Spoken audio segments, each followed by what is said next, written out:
man is swimming in the ground. The hills are waves, wrinkling with his sinking mouth. His arms whirl amidst the clods. He raises his face to the sun. Dirt, algae, roots, worms coil on his body. Clods and weeds splash up. He takes a deep breath, exhales. The man is swimming, determinedly swimming. The sky, with a wooden shovel, dirt is being thrown at him. He is being watched.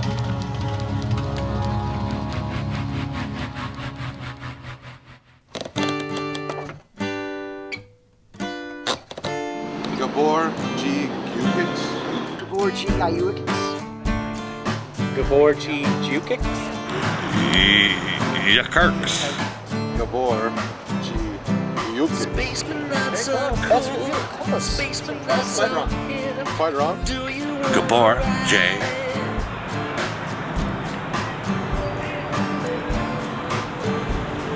Kirks. Gabor G. Gypsy. He didn't go to the right schools, didn't have the right literary or class connections, protested against the communists when he was a teenager, and went into exile. Now he's got a dual citizenship, American and Hungarian. His iconoclastic nature spurs him to rebel against authority wherever he finds it. His outspoken honesty and bluntness doesn't enable him to suffer fools lightly. All of these factors have made him an outsider, made it hard for him to gain acceptance in the Hungarian literary establishment. But they can't ignore him. In some respects, he resembles the great 20th century Hungarian poet Attila Joseph, who he's translated. Joseph was also a sharp-tongued iconoclast, also a literary outsider, also an unsung giant whose contributions to a Hungarian's great poetic tradition could not ultimately be ignored. More worldly than most Hungarian poets, he has introduced the American-style open poetry reading. He's introduced poetry performances with jazz accompaniment, and he's introduced a kind of neo-beat aesthetic that resonates with many Hungarians and reminds them of Attila Joseph himself. Gabor has already had a significant impact, and he can't and won't be ignored. A sign of this is a recent art exhibit by 20 cutting-edge visual artists, each of whom created a new work inspired by his poems. So I suspect that, like Attila Joseph, when Gabor is gone, the literati will suddenly realize that in Gabor G. Gypsy, this outsider, they had a great poet in their midst, and he will get his due respects. I hope it will happen before that so he can enjoy it. But if he did, he probably wouldn't trust it.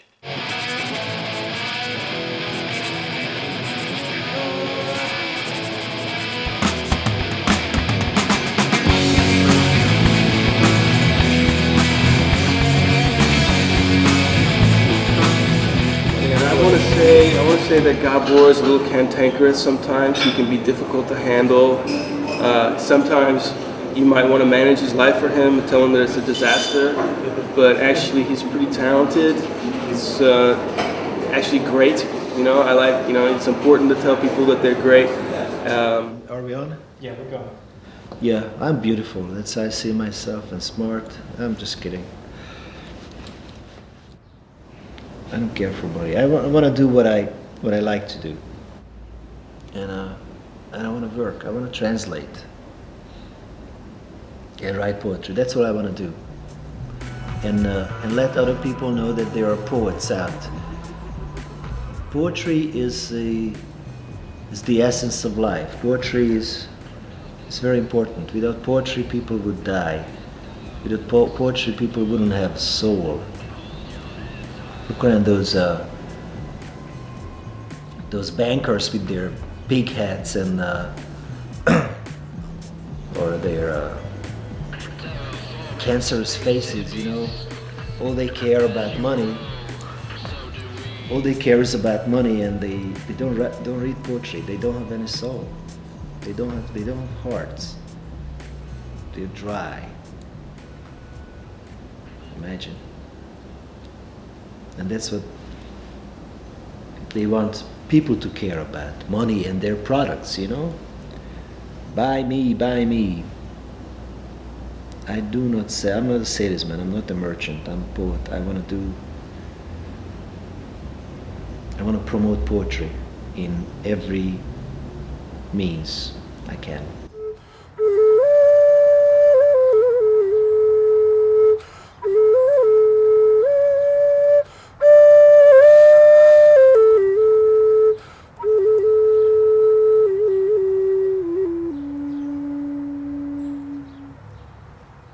I first met Gabor, must have been about 91 or 92. At the time I was doing a radio program in St. Louis called Poetry Beat.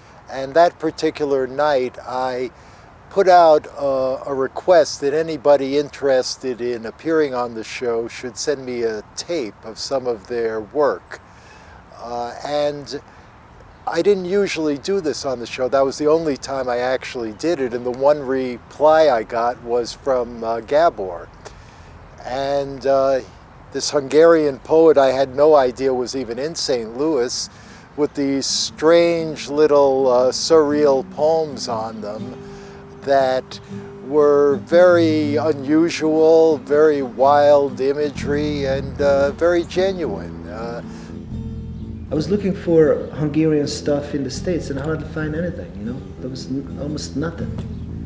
I hardly found anything. So I started translating contemporary poetry. And then I became very serious about it, and I asked Michael if he wanted to help. And we translated, I don't know, at least 60 poets, I don't know how many poems, from Hungarian to English. I knew nothing about Hungarian poetry.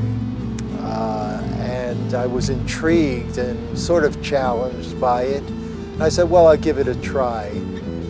And so Swimming in the Ground, the collection in which we had 40 poets, ultimately resulted from this. Gabor is a character that is, in my mind, a legend. Sort of like Michael Castro, they both together make this wonderful, they complement each other. He said, well, I have this book I've been translating for about 4 years.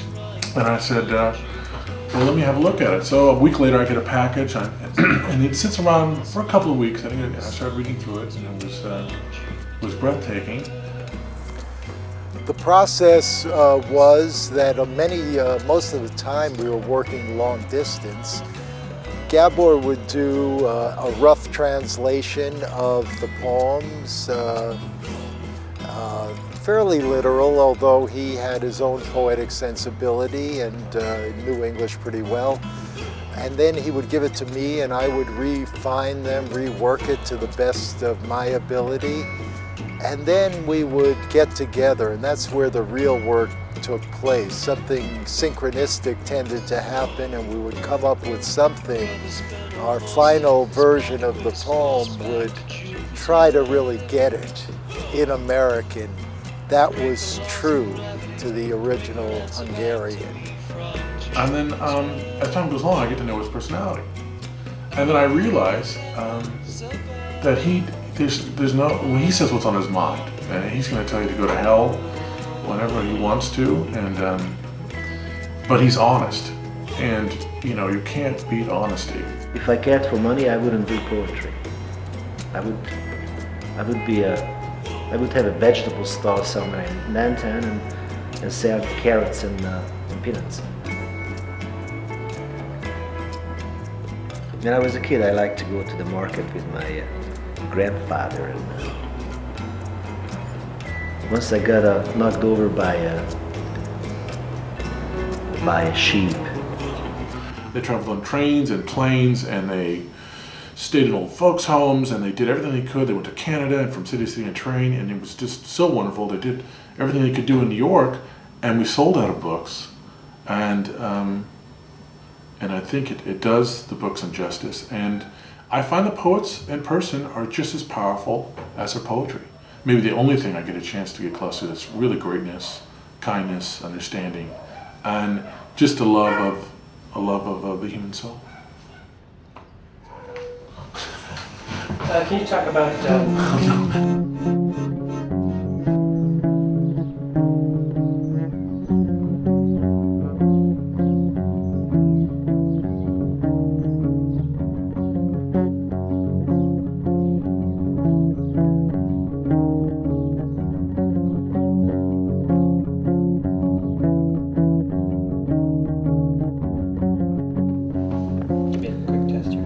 I'll give you a quick test there.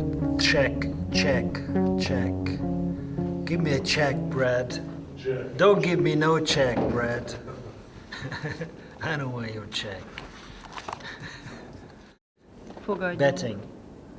I bet he's a traveler too. Szemöldökéről látni, furcsa. In the arch of his Arcában eyebrow erdő it és shows on his keréknyom. face is the forest Avarfüst, rot of ősz, parched grass, ki tudja. smoke, Lehet, hogy autumn. vízen jött. Who Igen. knows? Perhaps he Kormányzott came vikingszőke on the water. fényben. Still Vitorlavászon through reggelek Viking blonde wind napfényben, under zsebében. vast skies, the Karján rocking borongva vadgozó, of sail canvas tónak mornings síkos are in his alja. eyes. Vagy There is inkább rude persze wild délvidék. shrubbery growing in Egy his ablak arms, fogva and the tartja, southern window's memory idegen imprisons hangok és him terek, with its charms. évek, szagok Strange bazárban. sounds, strange Előrehajlik, spaces, elvegyílik. years slugged in sweet scents Egy of night. lámpaoltás Lean misztériumában. forward with him to mingle with the dark, mysterious light.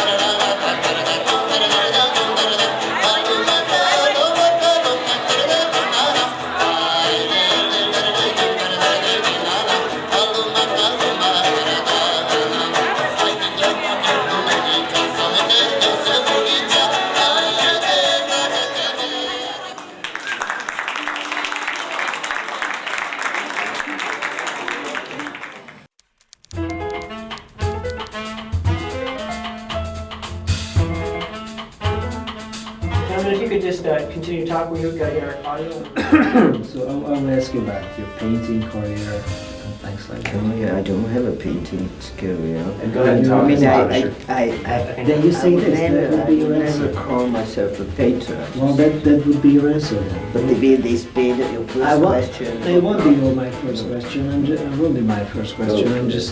I might even forget it by the time we get there. Cantor Peter Cantor here, a poet who I'd like to ask to tell us about himself. Actually, I have no idea what could be interesting for other people. How to say, it's not natural to me nowadays to expect other people to be interested in what poets write. When I go to a reading and there is an audience there, I think, well, it's nice that they are interested in this matter, and I ask myself what they are really interested in the poems or in the person. But I don't want to complain. You can complain. But so You don't have to. Well, Yeah. We don't like to complain. Well, I don't mind complaining if it's very interesting, but maybe it's not. Peter Cantor is a man who's small in stature but a gigantic soul. I always think of his gigantic head on that little body as reflecting this incredible intellect and spirit. He wrote what to me is the definitive poem about the end of the communist era that we have in the anthology Swimming in the Ground, which begins, "See, this is peace." And he describes being in a concert hall and listening to the concert, and he says, "Peace, can you understand what it means, what we experience in this concert hall? Though I wonder when will intermission come, so I can get up, walk out into the drizzling rain a bit further away from the violins and smoke a stinking cigarette. When will the intermission come, when everybody can freely cough? Right now I'm freelance, which is not easy, but this is not really a work, writing poetry, so I don't write poems every day as you make a table or whatever. Mir das Austausch von die Carpenter. A carpenter makes a table or whatever. I can't make some in that way poems. What is your opinion about the? How do you see the situation of Hungarian poetry in the ball of world poetry? World poetry and including Hungarian poetry, I think is a bit on the margin, the margot. More on the margin. On the margin of literature, and literature is on the margin of culture, and on the margin of the margin is Hungarian poetry. Right. Which doesn't mean that it cannot be good and interesting and important, especially for us. Come here.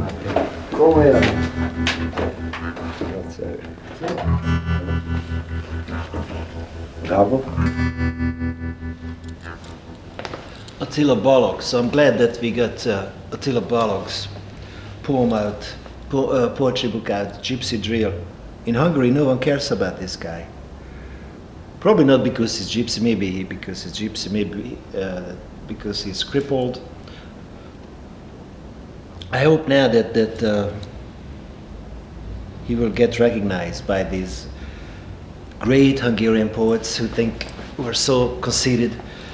They don't care about anybody else but themselves. Hopefully they're gonna start thinking, how come that this Balogh, this gypsy poet, got published in America in English and I didn't, or we didn't, you know? And and it's very interesting how Attila got became sick. You know,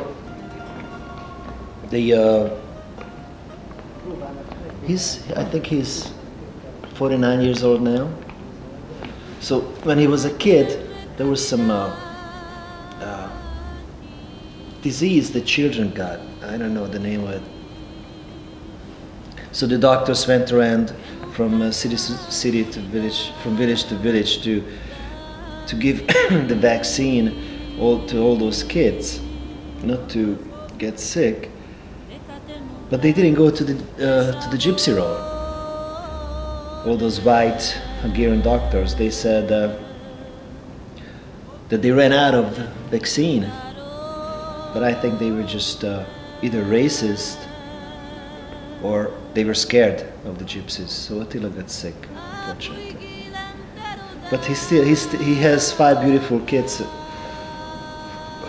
4 boys and 1 girl, from 2 women. It's pretty cool, I think. Translating Attila Balogh's work was not easy. He is a complex poet, and his poetry has a lot of pain in it, and its imagery travels long distances sometimes. He's right here on Earth in the mud and dirt, but he's also up in the cosmos and moving between those poles. So it was challenging. There's so much emotion in his poetry that it's powerful and it's draining to work on. A lot of times I had to force myself to actually sit in front of the computer or at my desk to actually try to grapple with it. And I had this sort of approach avoidance complex with it that I used to have when I was immersing myself in Ingmar Bergman's films. I know it would be worth the effort, but I also knew it would take me to a dark place I didn't particularly want to go to.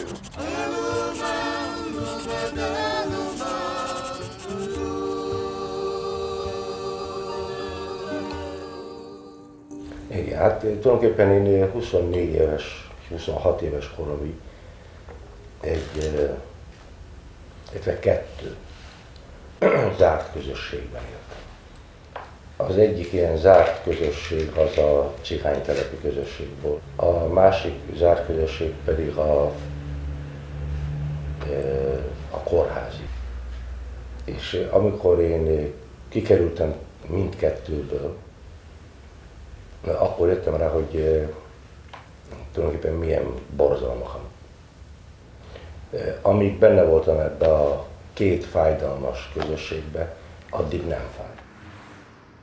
A kívülről látom, vagy kívülre kerültem, most már megdöbbenek, hogy nem csak számomra, hanem a többi részvevő számára is, akik ebben a közösségben éltek, hogy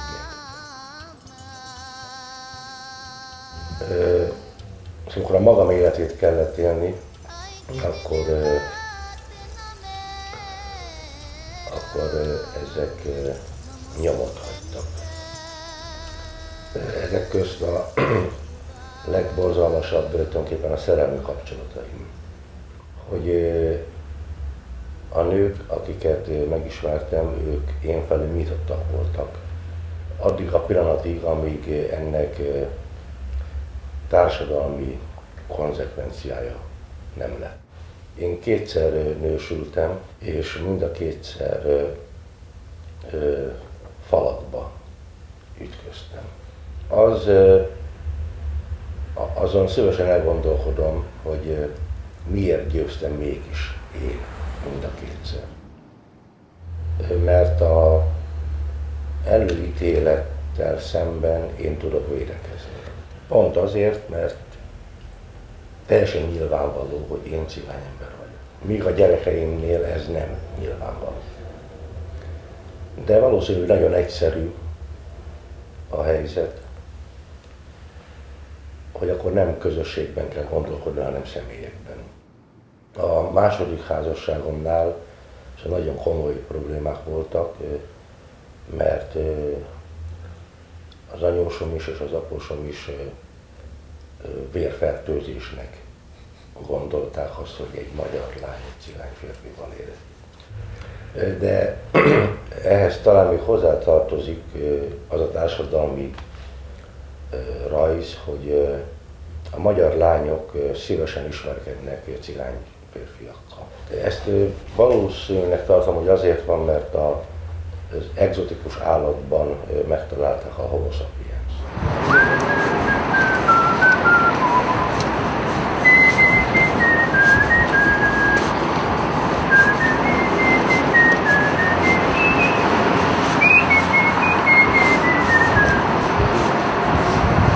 That was from Cabaret. He lives in an adobe cottage that his father was born in and that he and his dad rehabbed. And it's on an island in the middle of the Danube called Chapelle. We refer to it as the Isle of Chapelle.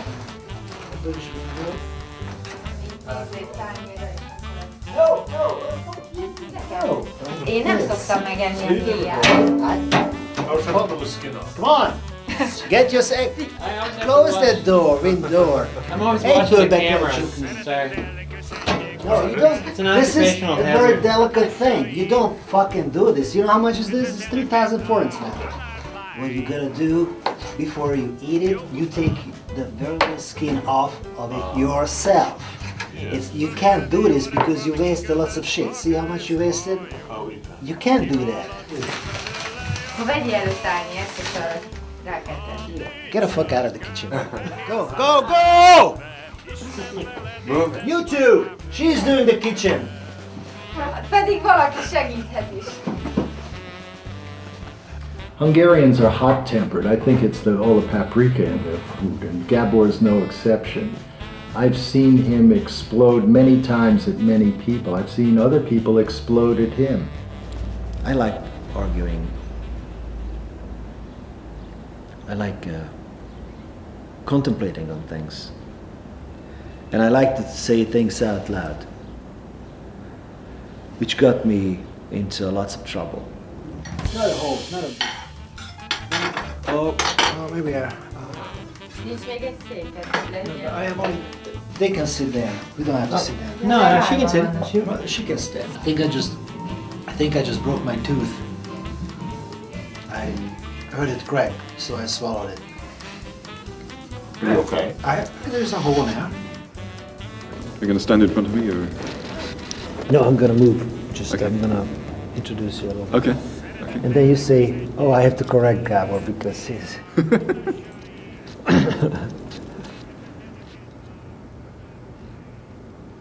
Dave here, ladies and gentlemen, poet, translator, and a businessman.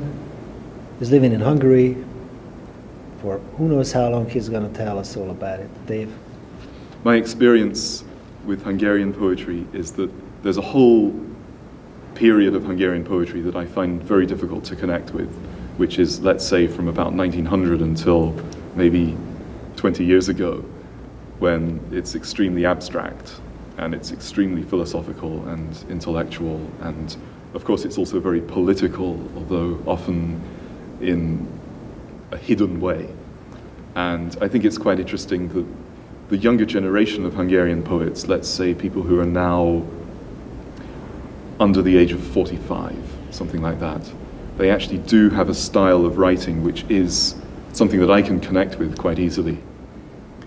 I think one of the reasons there's been this generational change in Hungarian poetry is simply that Hungary has made such an incredibly fast and successful transition from the communist period to now being really just a run-of-the-mill modern European country.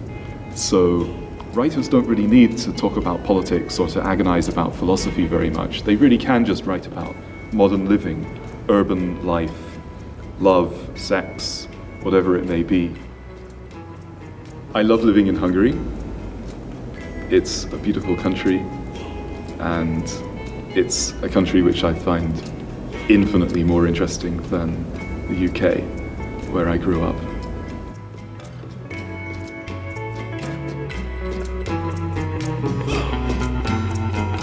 Onward, broken spaceman, pocket wounded frying pan on Jupiter.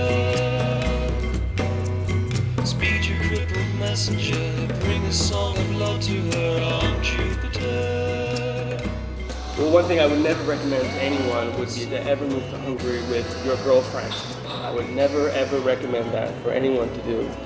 And the reason why? Well, the reason why is there's a lot of really beautiful women in this country that are alluring, sexy, different from anything you would ever meet in the United States or in many other countries. Gabor knows full well how alluring they are. Gabor's love life. Gabor is a lover. Gabor has had many beautiful girlfriends. Gabor likes slim women. I have a friend in Hungary who he referred to, who's a beautiful woman to my eyes, and he referred to her as a little portly, which amazed me because in America she would be considered bathing beauty luscious. So he always goes with very slim women. I know the love of his life, who he's had a long-standing kind of on-off relationship with. And I've met probably about a half dozen of his girlfriends in the few visits I've made to Hungary. It seems every time we walk down the street, we run into one of them. And they all love him. I mean, Gabor remains friends with all the women of his life, so he's got a galaxy of them. I like women. I like all kinds of women. I don't like chubby women though. But I had some girlfriends. She's on now. Here is Reiko. Oh, hello. If a woman talks too much, then I can't handle that. I don't want. So usually I don't have women around me who talk too much. I like quiet girls. For people we've never met before, how would you tell us if we didn't know Gabor? She likes the shape of my nose. Yeah, we didn't ask you. Let's Oh, that's true. No reading. I don't know. I couldn't define it now. Is it charming? Sorry? Is it charming? Every now and then. No, it's hard for me to be in love again. You know, I think I'm in love now, but but I'm not sure. At your last breath, which one would pop into your mind? Which girl? Well, actually, weirdly enough, an American girl. A New York-born girl. I screwed it up. We were going out for a year, and something went wrong with in my brain, and I followed it up, and I shouldn't have. She was beautiful, and she was smart. She was a social worker. Yeah, she pops in.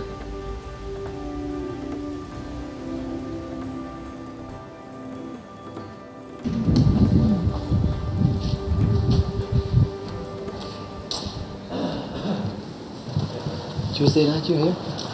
We're going to see a Hungarian blues band. And that guy who's singing, he's probably 50, 60 years old, and you never heard a voice like that. I'm telling you. Mikor a kutyákat utána ereszti, meghallom a halál nevetőre. Tettes testvér.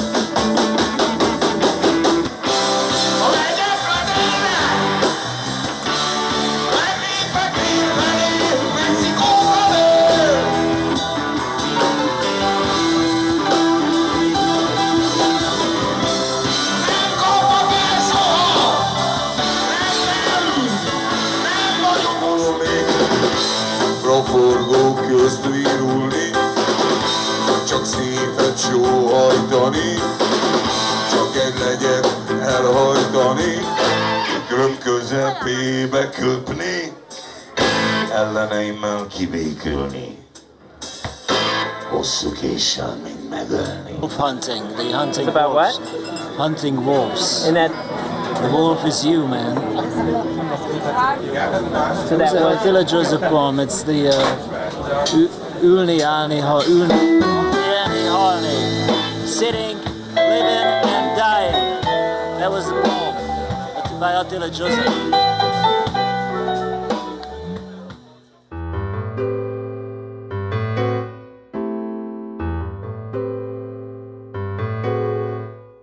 So we like to introduce Andrea Cucurelli, a poet, and he won several awards.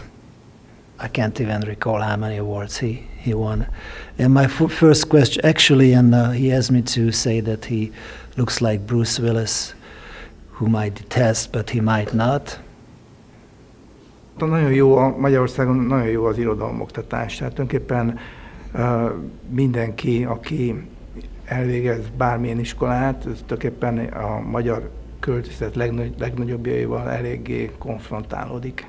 Ennek megfelelően én magam is nagyon sokáig arra gondoltam, hogy olyan, hogy ma írni verset, ez egy kicsit ilyen avittas, ilyen anakronisztikus dolog, és rendes költő az már legalább 150 éve meghalt, tulajdonképpen annak az analogiája, hogy a jó indián, a halott indián, tehát a jó költő az a halott költő. Aztán egyszer csak mint egy ilyen villámcsapás ért volna, hogy visszatértem irodalomhoz, de akkor se gondoltam azt, hogy ebből valami módon én meg tudok élni, vagy egyáltalán valaki fogja akceptálni az én dolgaimat, mégis meg tudtam azt oldani, hogy mondjuk feláldoztam, hogy úgy mondjam, a karrieremet, meg ezt, meg azt, tehát tulajdonképpen visszatértem az irodalomhoz, és azt gondoltam, hogy majd én mindenféle ilyen fizikai munkákból fogok élni, és csak úgy magamnak fogok írogatni. Történész akartam lenni, pontosabban nem akartam, csak úgy gondoltam el magamat, mint aki majd történész lesz, és ezt is tanultam az egyetemen. Az történt, hogy ilyen magánéleti dolgot is mondjak, hogy tulajdonképpen akkor majdnem megnősültem, és igazából ezért nem nősültem meg, mert úgy gondoltam, hogy ilyen olyan életformára leszek kényszerítve az irodalom által, amelyik nem teszi lehetővé, hogy mondjuk egy családot tartsak fönn. Vannak, azt gondolom, hogy maga az irodalom, vagy egyáltalán művészetek vannak rám nagy befolyással, inkább úgy gondolom el, hogy tőlem teljesen távol álló poétikák is nagyon érdekelnek, és mint olvasó nagyon szeretek olyan poétikákat is olvasni, olyan beszédmódokat is olvasni, amik egyébként mint író tőlem teljesen távol vannak. Tehát azt gondolom, hogy az autentikus szövegek érik el azt a hatást, amit úgy nevezünk, hogy műélvezet. Tehát akkor élvezünk egy szöveget, a szónak, ha tetszik, ilyen zsigeri vagy biológiai értelmében, akkor áll fel a szőr az ember hátán, hogyha egy olyan szöveget olvas, de lehet ez zene is, lehet képzőművészi szöveg is, amelyik autentikus, tehát amit a szerző belülről csinál meg. Szóval az, aki általános véleményt tud alkotni, mondjuk az európai, vagy akár a magyar irodalomról, és az szerintem téved. Ezt nagyon nehéz megtenni. Az ember minél többet olvas, annál inkább látja, hogy milyen hiányosságai vannak, és nagyon-nagyon nehéz ilyen általános érvényű dolgokat mondani. Hát nem tudom, erre mit most még mondjak valamit? He thinks it's enough.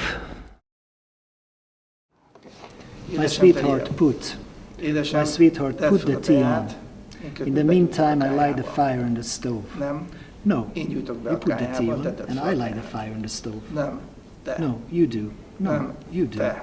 Die. Dögölj meg.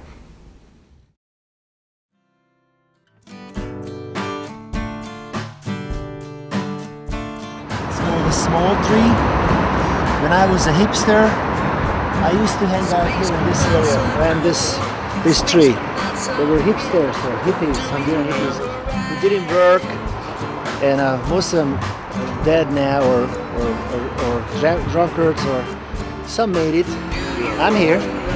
I didn't make it, but we hang out here. We went to see lots of jazz every night. We had lots of girls around. We drank a lot. And we took some Hungarian drugs, which were which were prescribed for people with mental diseases and people who wanted to lose weight. It really had a good vibe, this place, and they closed it down. They say it's dangerous. No one talks about it. The 70s youth culture. No one knows about it. What we did, how we did it, what we used for drugs. It's important because today's young people, they can buy crack, they can buy anything, you name it, they can have it. Yeah, most of the high school students are users. The castle is museums and theaters and places where they take the money of the tourists away from us. Have you ever experienced the in and out of rain experience? Have you ever done it? Well, it's raining here, and you can step in between and it falls on your left side and your right side is dry. Nice. Let's give her some dough.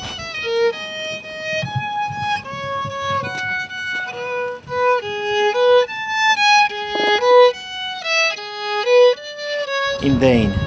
With my previously convicted left hand, I'm looking for my father and my mother in my pockets.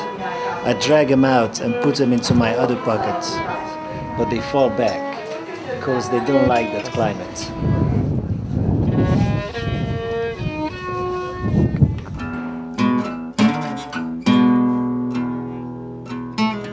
Glass and dusk turning between his fingers, and might be a flower, but the sea can be no more, nor can its shores be washed in silence.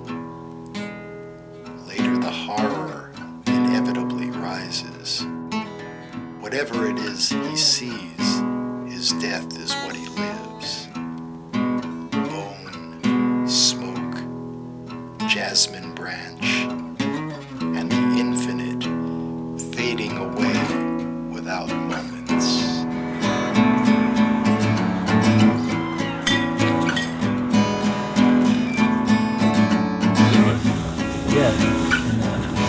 You can out of it all, if I have to. Hello, hello. Yes, exactly. Hello. Hello, hello. Got a little coffee. Hello. Fresco hol voltam? 37. Tegnap volt 37. No. He turned 37. Happy birthday. Aquarius. Oh.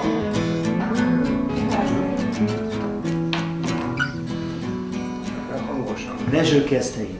He's a legend. He is a poet and an editor, a long-time editor of one of the greatest Hungarian publishing houses. Without him, Hungarian and world literature would be much poorer.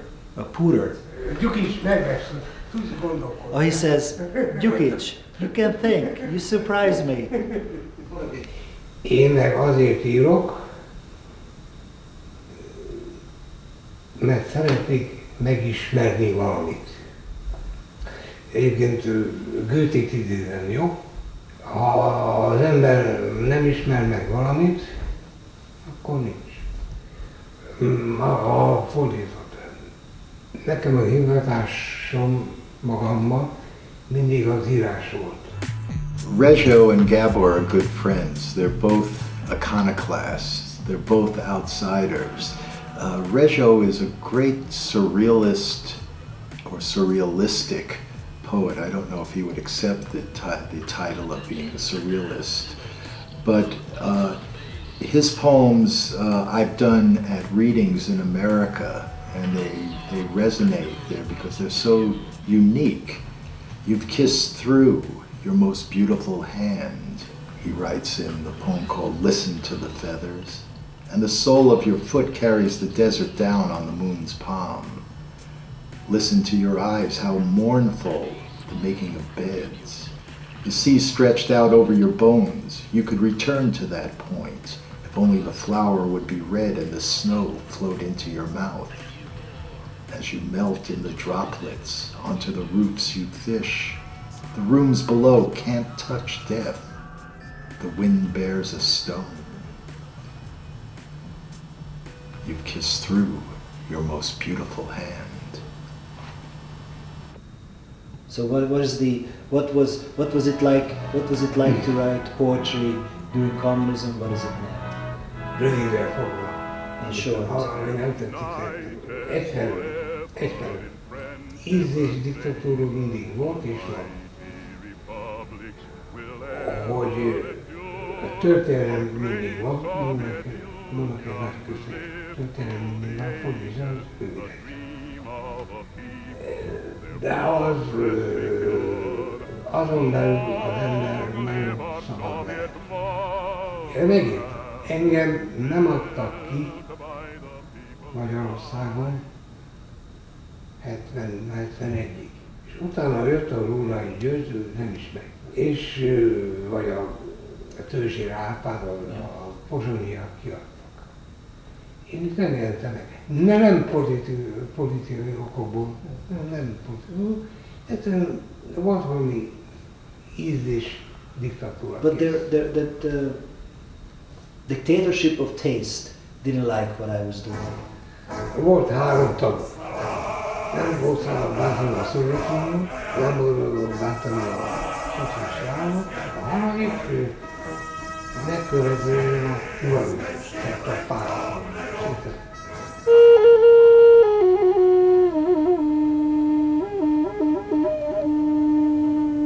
So poets could write and could publish, but you had to be politic and careful about what you said. It'd be couched in metaphor sometime or imagery, but that's how poets, the true poets, tried to deal with that situation. So there were some who stopped publishing because of political pressure. Until 1990, Hungary was really an occupied and an oppressed country, and politics was a number one thing.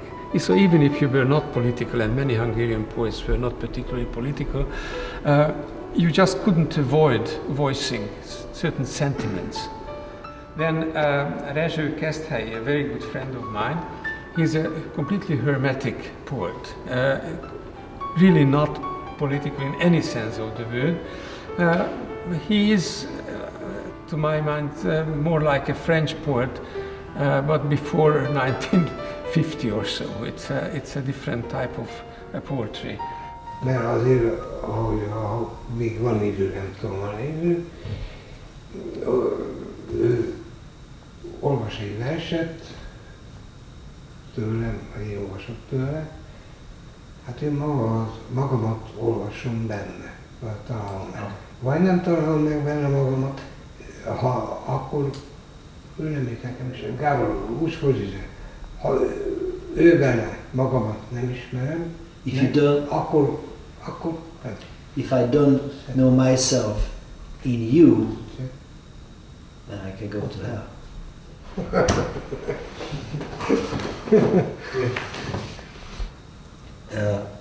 The life of a person cannot be censored. Na, akkor már az ember saját magát cenzurálja, nem tudom nem megy. Because then you blackball yourself. Akkor meg mindenki. That's unavoidable, and then why you live then?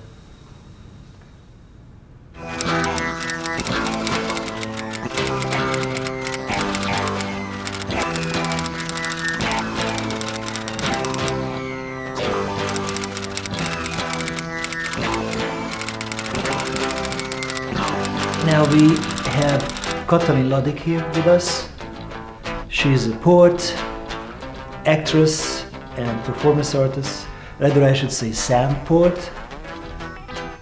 And she came to Hungary from ex-Yugoslavia.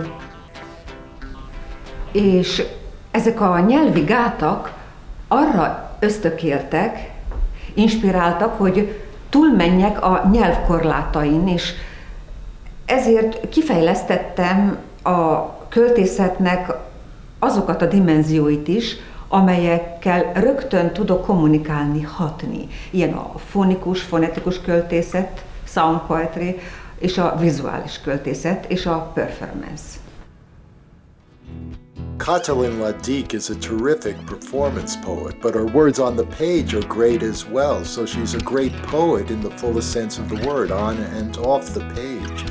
But many literates and others don't really see the relationship between literature and performance, and she uses sound as such a prominent thing in her performances that they view her as just an anomaly, or she's an outsider. Kati performs and she explores sonic dimensions as well as words. When we did her poems in the States to honor what she does, we developed the concept of a simulcast where we would simultaneously read in Hungarian and in English, and the audience would hear echoes of both languages, and sound would echo against words, but they would also hear something else that was its own animal. The art of poverty, where everything is in ruins. And art is made out of trash and things picked up on the street. It's even going to be an Attila Joseph exhibit here in this sense, and Ladik Kati is going to be here tonight. Careful on the stairs. What it is? A kamera. Szia! Szia! What do you want? Meat. And we have a homemade palinka. Palinka, aha. This is Hungarian. It's a really homemade fruity darapon.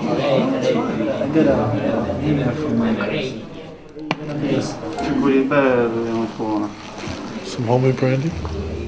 That might knock you out, Nick. Kicsit kevés poharunk van, Nem és tehát, hogy majd vissza lehet hozni a poharat újabb. Igen, tehát hogyha isztok még akkor, hogy mindenkinek legyen saját pohara. Bring it back because they are cooked.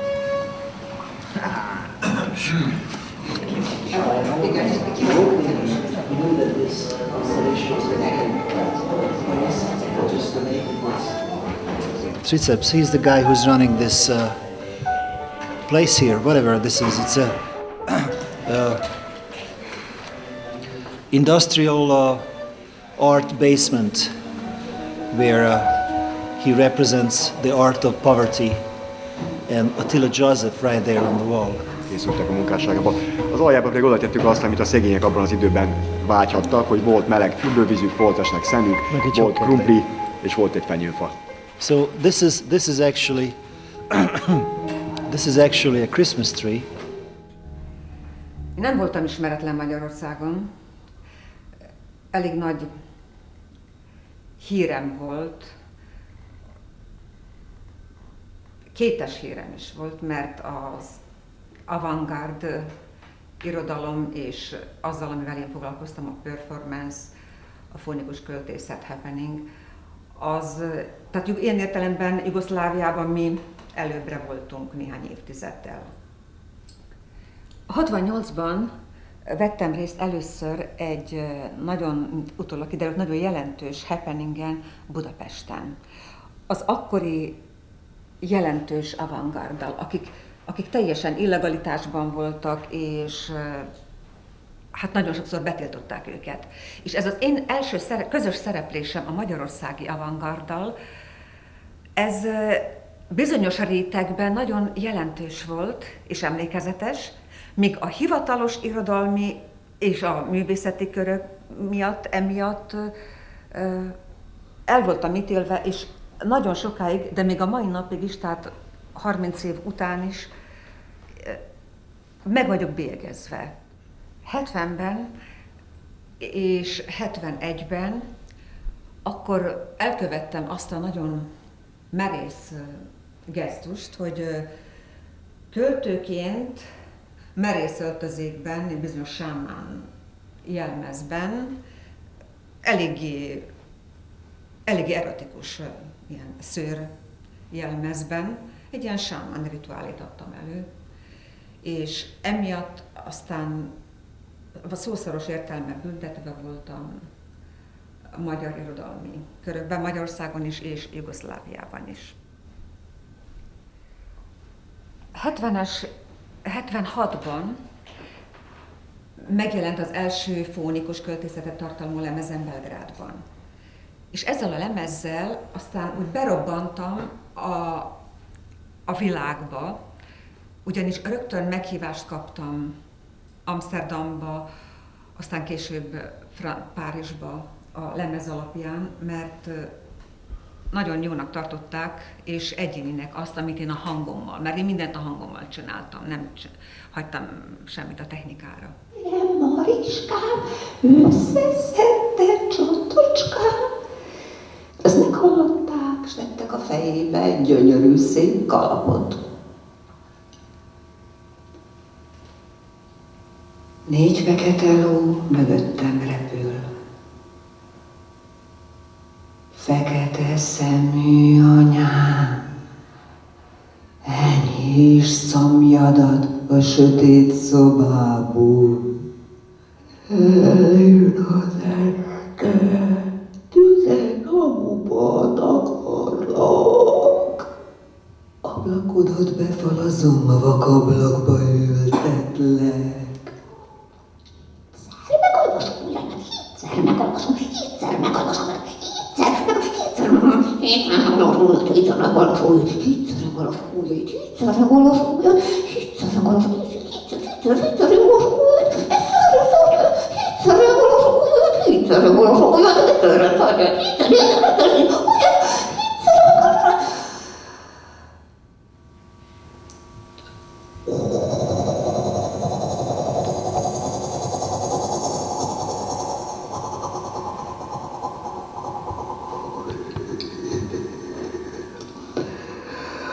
Meleg szél fújja hátamat, nézz hátra, anyám, mit látsz?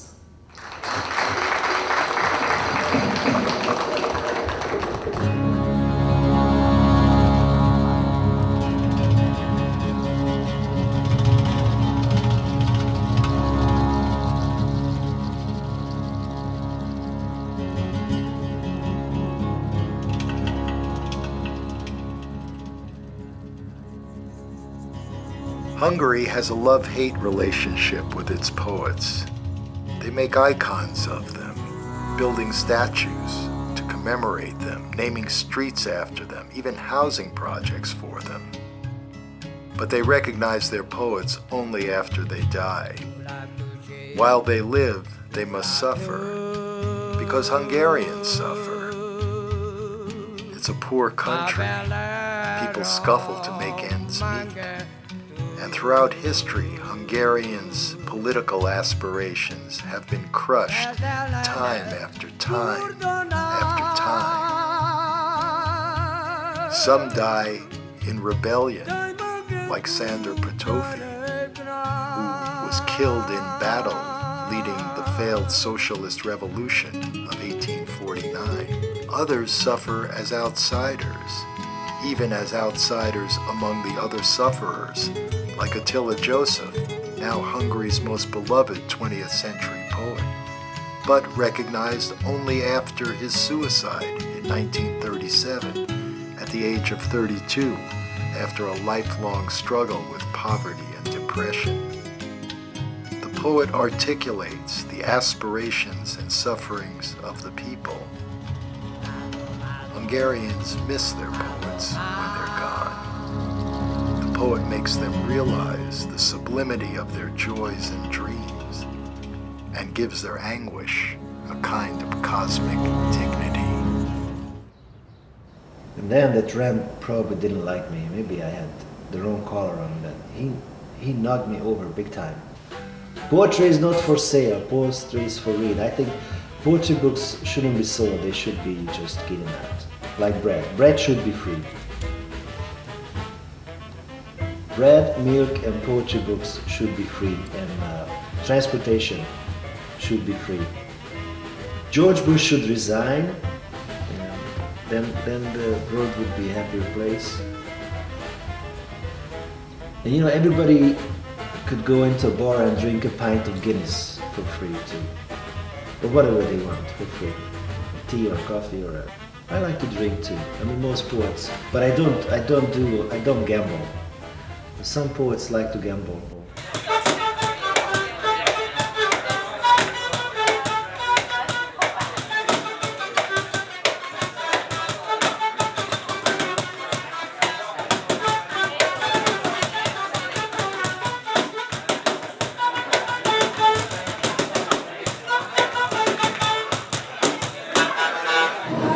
God bless Fidel Castro.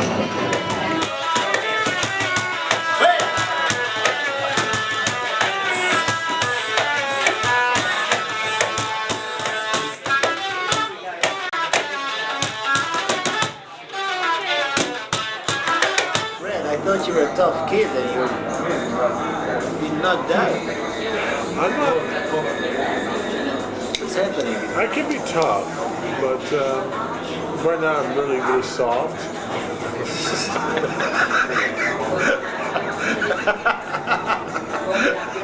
Until 2 a.m. you're soft and then you...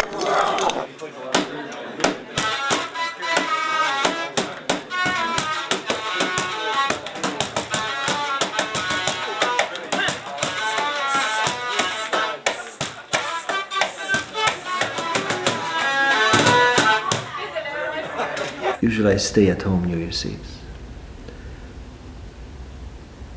I don't like to get drunk on the last day of the year.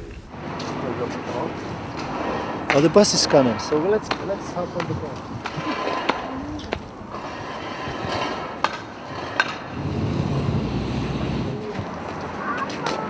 There is a worker friend of mine from Chapel.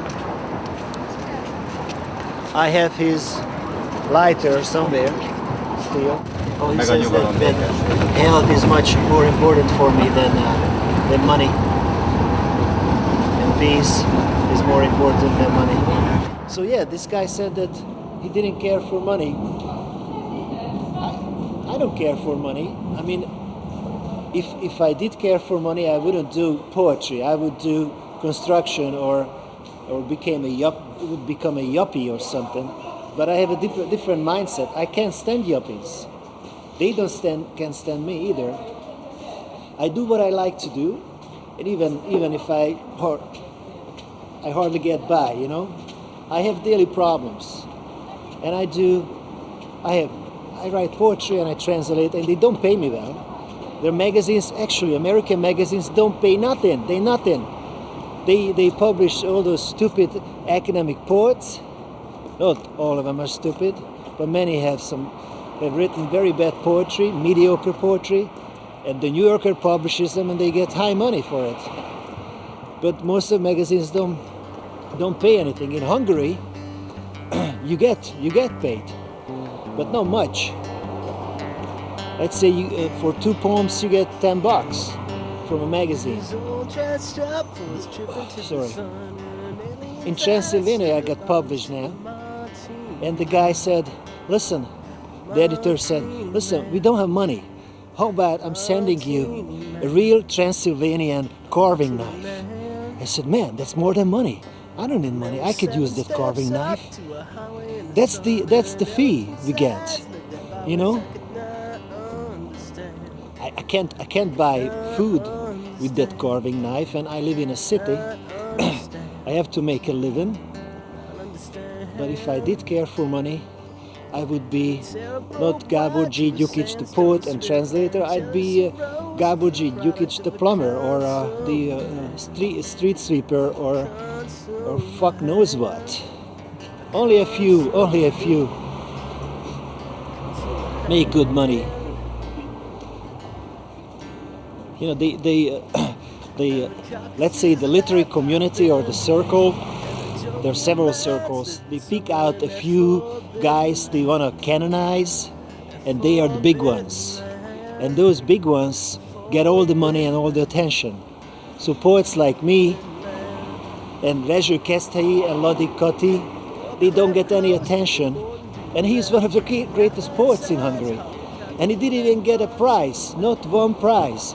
Oh, we've seen him already. We're talking to other poets. Some of them said that, yeah, I'm a poet, I write poetry, I get some prizes sometimes, but I can't get a job.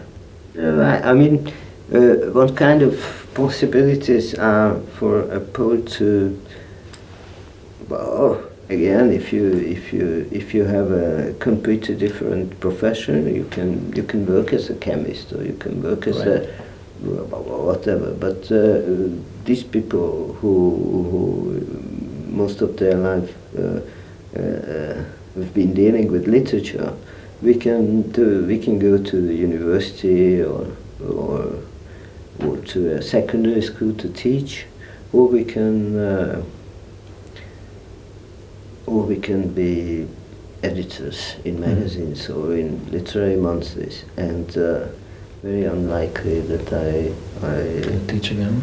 I will teach again, which means that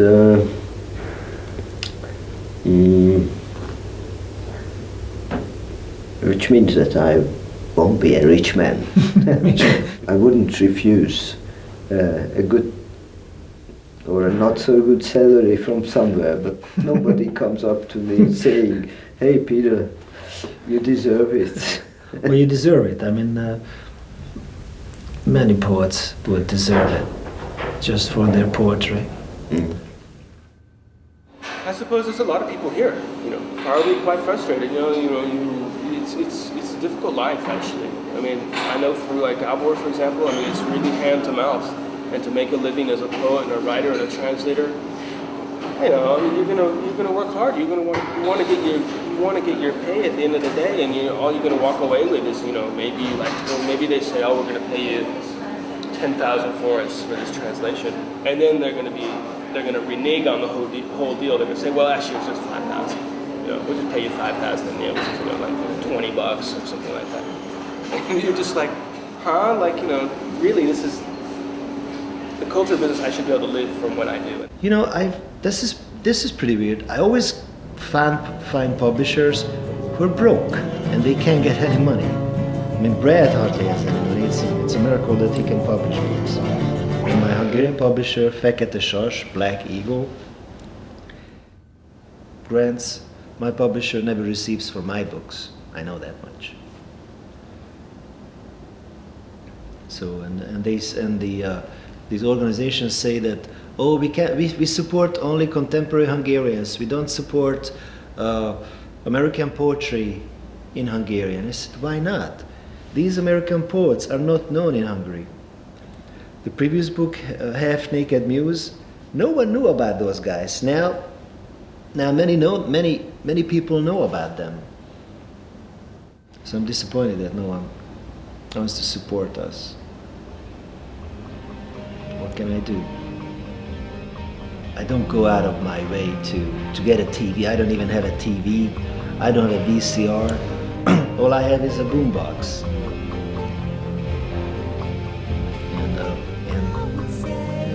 And a 15-year-old computer. You can't do nothing on it. That's all I got.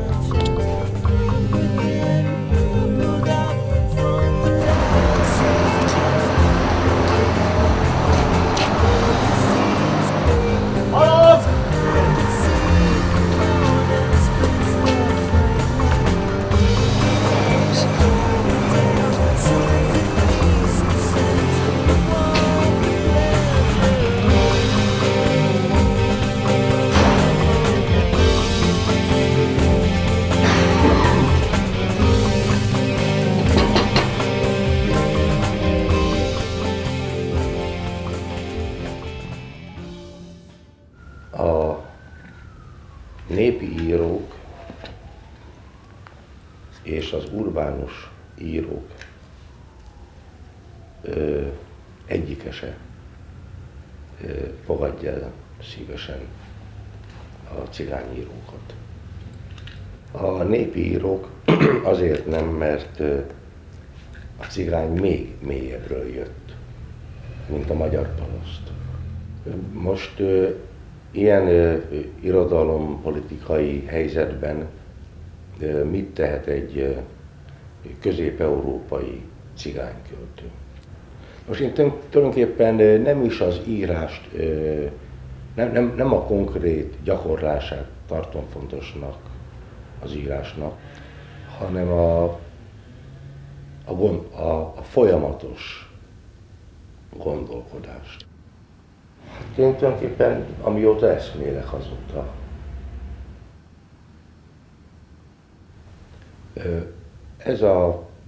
Tehát ha az elmém kreatív és örökké mozog, akkor szándék nélkül is íródhat vers. Ennek ellenére a vers írás nem csoda. De szerintem ez egy konkrét lelki élménynek az eredménye. Ahol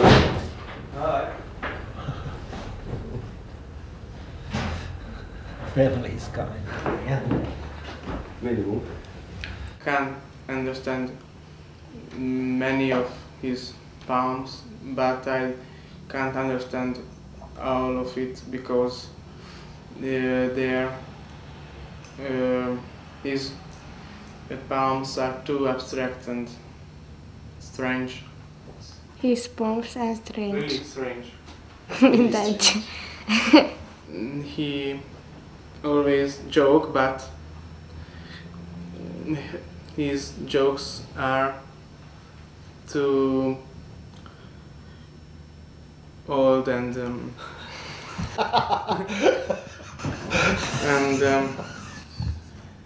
I like that. Yes, that's it. They don't know what to do with this gypsiness.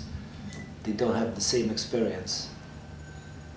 What they read in their father's work. They don't understand it because they didn't experience that.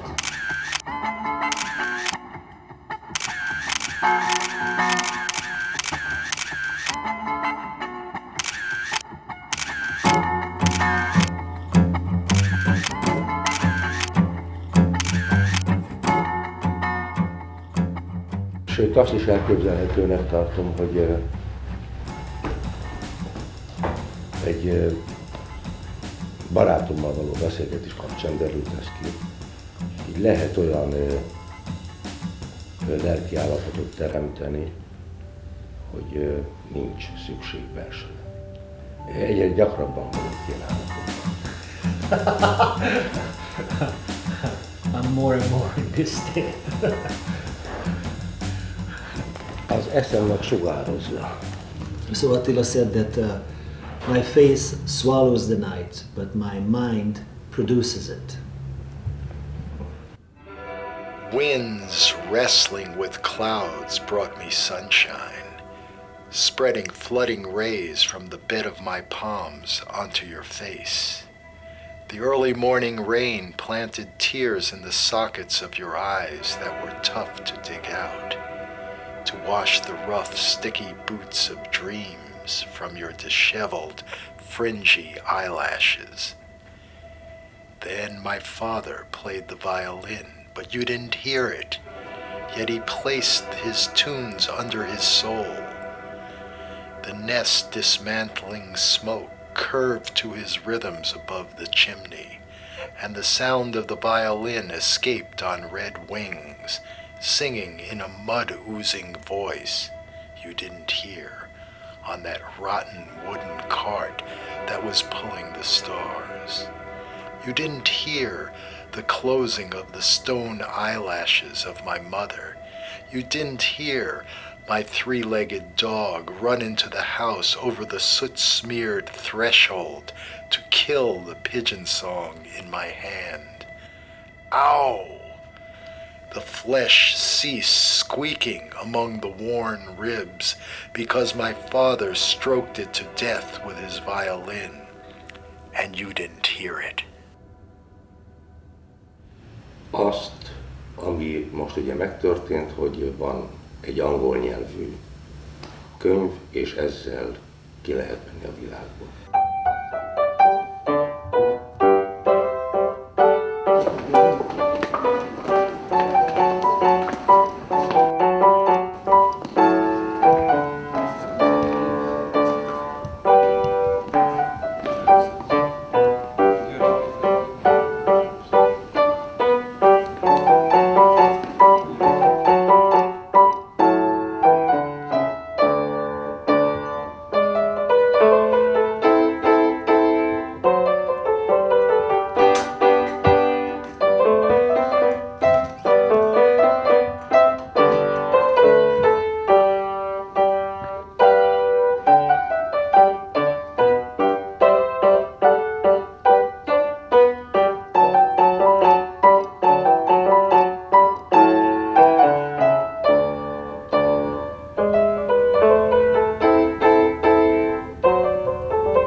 This whole experience of learning about Hungary through its poetry being in Hungary, seeing the way that poets are regarded, not just by the literati community, but also by the person in the street who's read and heard Attila Joseph poems and the works of the other iconic poets of the Hungarian tradition. We don't relate to Walt Whitman the way a Hungarian relates to Attila Joseph, where they have lines and phrases and whole poems on the tip of their tongues.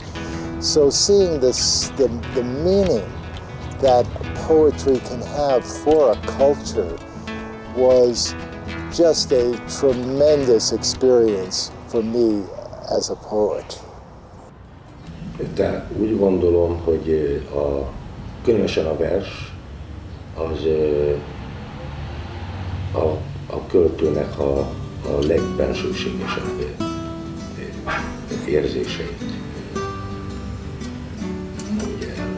Poetry gives you the deepest inner part, the soul of the poet. Without him, and this is going to be the next 20, 30 years, without him, a lot of these poets would just go unrecognized completely. I mean, Americans don't see it that way because what he's doing is something that was maybe done 100 years ago or 60 years ago.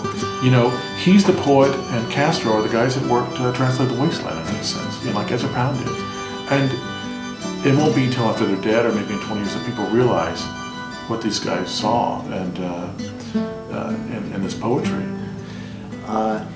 He selflessly does his translation, his poetry work. He's brought tremendous expansion of vision to Hungarian poetry by placing it in world culture. This film wants to reveal the life of a few people, a few Hungarian poets. I think what I want Hungarian literature to be translated to all the languages and to be read by many people. I think that's the main purpose of this film. It's not me, it's not you, it's not the other people. We're just fragments. We're just fragments. And I want people to know that there is such a thing as Hungarian literature, Hungarian poetry, and great literature. This is a great literature. Everyone should read and hear about it. So read poetry, read Hungarian poetry.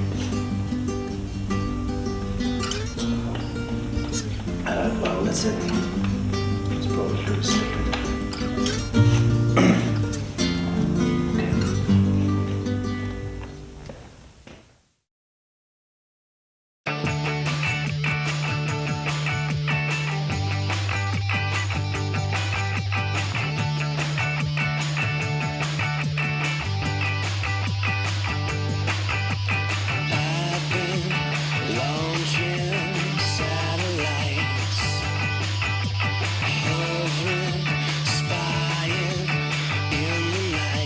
A man is swimming in the ground. The hills are waves.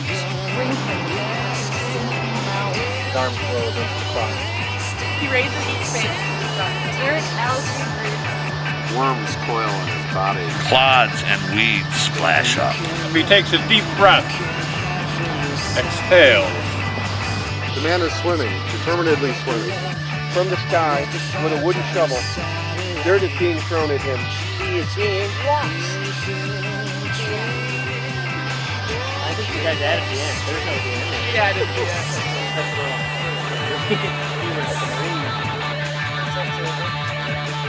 He's being washed, and this is typical of this little malfunction. Swipe dark. What? Do you want us to tell you what we think it's about? It reminds me of Yeah, this what song. is it about? There you go. It reminds me of this song by Fish called Dirt. It reminds me a lot of myself.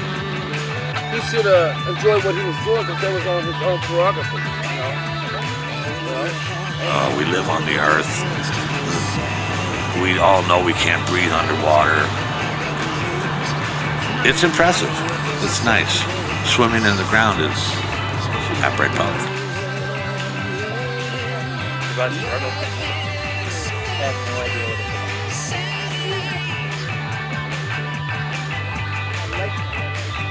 I tell you, this is I've read some Gillian poets before, but I think this is one really that takes you deep within one's soul and it expresses yourself. And I think it's a poem of really great sincerity and heartfelt, warm feelings as well.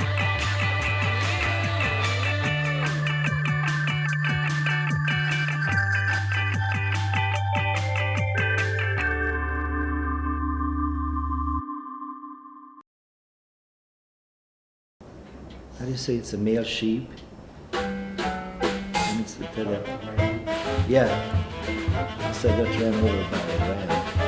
I don't know how old I was, 7. Stupid ram just, it was a village market. It's not like these stupid American markets and those that just